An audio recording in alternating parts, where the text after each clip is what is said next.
このサインいただいたシーンなんですけど、とても不思議なところですよね。堤問をされている間、ずっと彼女の邪魔にならぬように僕は後ろ手で直立のまま姿勢を崩さなかった。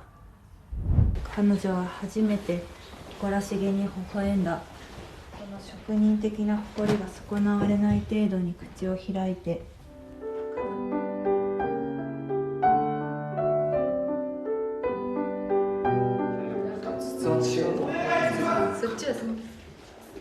소설 작가이기도 한 세가와 교수는 자신의 수업으로 유급을 당하게 된 학생의 간절한 간청에도 赤原と思われますよ。閉めた方が思われますよ。開けたままでお願いします。 냉정하지만 공정한 입장을 고수합니다. 결국 최종 문턱까지 올라갔던 방송국 취업에 실패한 사사키는 자신의 파트너인 나오와 함께 TV를 틀다가 우연히 아쿠타가와상을 수상하게 된 세가와 교수의 인터뷰 영상을 보게 됩니다. 10年かけていたのですが、その小説は苦しんでいた20年が嘘のように最初から終わりまで一気に書けました。 낙제 점수만 받지 않았어도 메인 앵커가 되어 저 자리를 차지했을 자신의 모습을 상상한 사사키는 갑자기 분노가 치밀어 오릅니다. 현재 내 백수 신세의 원흉으로 생각한 교수가 승승장구하는 모습에 마음이 삐뚤어진 사사키는 俺今いいこと思いついた。何？ハニートラップ。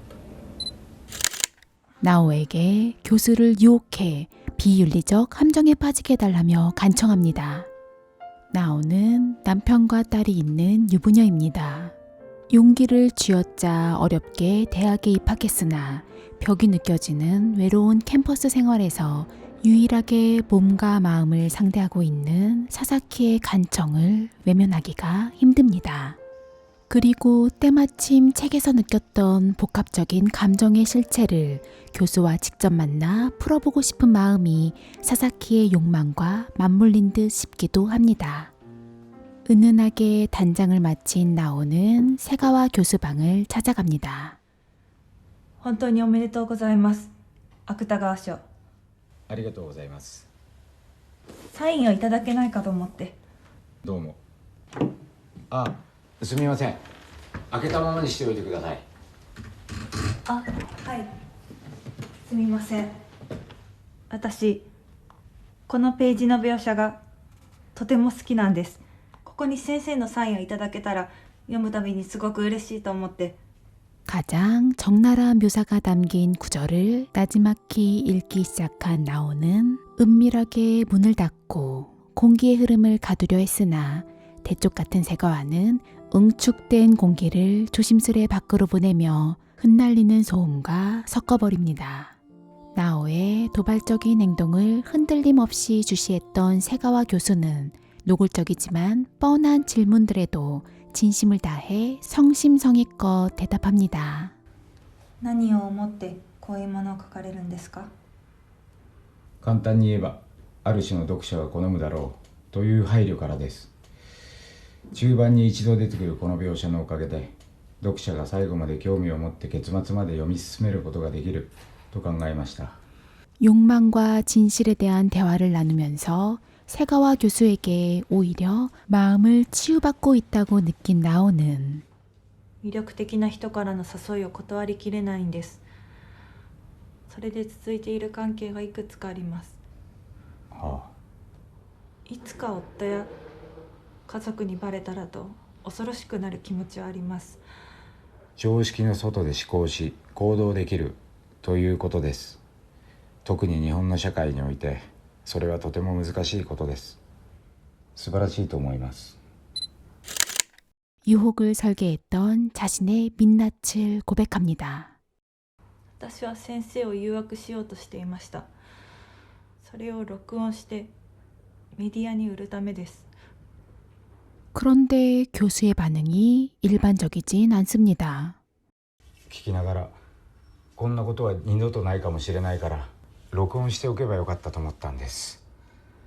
자신을 망가뜨리겠다고 찾아온 제자의 당돌한 진실 고백 따위는 지금 세가와에겐 중요하지 않은 것 같습니다. 아름다운 목소리로 자신의 글이 낭독되는 순간 처음으로 느낀 황홀한 감정을 발견한 세가와는 오히려 함정의 증거로 녹음한 파일이 존재한다는 말에 처음으로 흥분합니다. 私は自分が人より何かに優れていると思ったことがありません。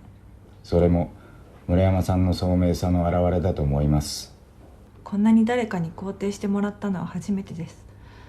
자신의 가치를 처음으로 인정받고 더 나아가 존중받았다는 생각에 이 시간이 진심으로 기쁘고 감사했던 나오는 책 전문을 모두 녹음하여 이메일로 파일을 보내주기로 합니다. お詫びとお礼です。ありがとうございます。 나오의 목소리가 담긴 파일은 헛되게도 알파벳을 잘못 쓰는 바람에 대학교 관리자에게 전송되어 버립니다.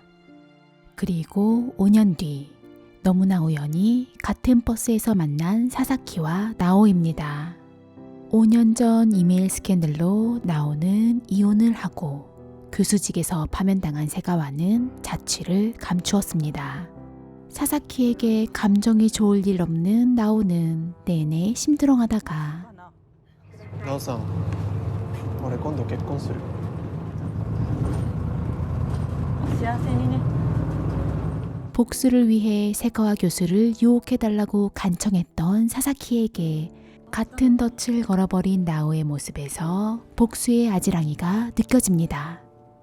결혼을 앞둔 남자의 마음을 흔들어 놓고 떠난 나오를 뒤로 한 채 천천히 버스가 터널로 진입하는 장면으로 어두운 터널 속에 갇혀버린 순탄하지 못할 사사키의 미래를 상상하게 만들며 영화는 끝이 납니다.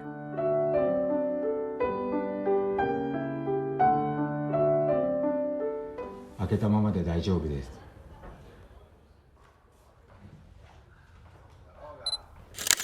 세가와 교수의 항상 열려있는 방문은 누구의 오해도 사고 싶지 않은 결벽성과 동시에 꼿꼿한 나의 벽을 허물고 누군가가 들어오길 바라는 결핍성을 보여줍니다. 한치의 부끄럼 없는 선생님으로 존재하고 싶은 자존심과 이미 쌓아놓은 울타리를 허물고 싶어하는 외로움이 딜레마처럼 느껴집니다. 세가와 교수의 대쪽 같아 보이던 도덕성은 본인의 의지로 절제했다기보단 주변의 유혹 자체가 없었던 것으로 드러납니다. 그래서 나오가 최선을 다해 신호를 보내도 그것이 유혹인지도 모른 채 어린아이 마냥 경계태세를 보인 조심성은 본인의 말대로 지나치게 시시한 삶을 살아왔음을 방증해 줍니다. 시시했던 삶 덕분에 지켜졌던 절제심이 예상치 못한 자극점에서 풀려버린 세가와는 누구보다 자신의 욕망이 어디에서 꿈틀대는지 탐구하고 싶어합니다. 社会の物差しに自分を測らせることを拒んでください。村山さんは自分だけが知っている自分の価値を抱きしめなくてはなりません。そうして守られた者だけが思いもよらず誰かとつながり励ますことがあるからです。 두 사람의 경계 없는 자기 고백은 서로에게 치유의 시간이었습니다. 하지만 나오의 우연적인 실수로 그들의 대화가 세상에 드러나자 대화 속 적나라한 자기 고백을 이해하고 받아주는 제3자는 없었습니다. 최고점을 찍은 작가에서 유부녀 제자와 음탕한 대화를 나눈 교수로 자취를 감춘 세가와의 삶이 나락으로 떨어졌다고 판단하기에는 이릅니다. 言葉の配置は常に他の言葉との関係で決まります。言葉が言葉を求めるのであって、私が言葉を求めるのとは違います。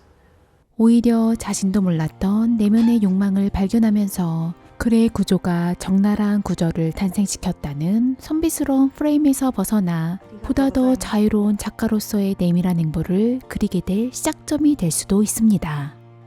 비난을 부추기는 언론과 먹잇감을 사냥하는 호사가들의 입방아로 삶이 좌지우지될 사람은 아닐 것으로 사료됩니다. 나오와 사사키가 세가와 교수의 수상 뉴스를 함께 보지 않았더라면 나오가 세가와 교수의 책을 꺼내 적나라한 구절을 공유하지 않았더라면 분노에서 끝났을지도 모를 깃털 같은 감정이 세간의 농락거리로 만들 충동적인 계획으로 추진하지는 못했을 거라는 만약의 가능성들을 생각해 보게도 합니다. 근본 원인은 수업에 불성실했던 사사키 본인에게 있음에도 최종적으로 낙제 점수를 준 교수 탓을 하는 헛되고도 엇나간 복수심은 우연의 연속점으로 그어진 일그러진 선이 어떤 모양으로 그려질지 상상하게 만듭니다. 딸과 남편이 있지만 부적절한 관계를 이어가던 나오와 사사키의 도덕성은 정작 세간에 드러나진 않았지만 그들의 인생에는 계속 남아 있습니다. 사사키는 뭐하나 자신의 힘으로 이루지도 맞서지도 못한 인물입니다. 알맹이 없이 거칠의 욕망에만 휘둘러진 그의 인생이 잃을 것 없어진 나오의 키스로 인해 어떻게 휘말려질지는 각자의 상상에 맡겨버립니다. 문학을 전공한 하마구치 류스케 감독은 문어체와 구어체 사이에서 오묘한 줄타기를 하며 대화의 긴장감을 능수능란하게 조율하고 소설을 쓰듯 인물들을 그려냅니다. 小説について先生にお話を伺ったりってできますか？ああ、はい。 마치 자신을 세가와 교수에 투영시켜 평소 표현하고 싶었던 자기 고백을 하고 있는 것이 아닐까 생각하게 하는 영화 우연과 상상 제2장 문은 열어둔 채로 였습니다.